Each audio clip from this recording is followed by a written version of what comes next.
بسم اللہ الرحمن الرحیم الا بذکر اللہ تطمئن القلوب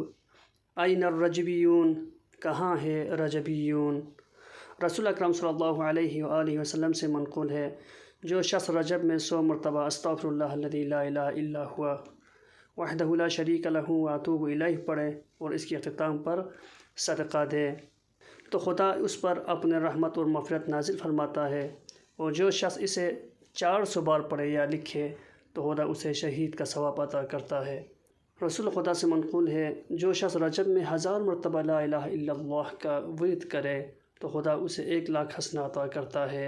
اور بہشت میں 100 شہر تعمیر کرتا ہے۔ حدیث میں آیا ہے کہ جو شخص رجب کے مہینے میں دن اور رات کو 70 مرتبہ استغفر اللہ واتوب الیہ پڑھے اور اس کے بعد ہاتھوں کو بلند کر کے یہ کہے اللہم اغفر لی وتب علی،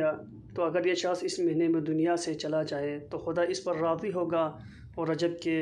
مہینے کی برکت سے جہنم کی آگ سے نجات پائے گا۔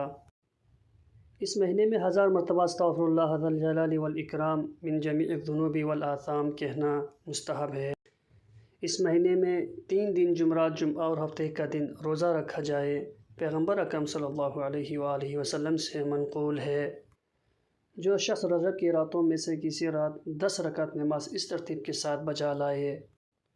سورہ حمد اور سورہ کافرون 1 مرتبہ، سورہ توحید 3 مرتبہ، تو خدا اس کے گناہوں کو معاف فرماتا ہے۔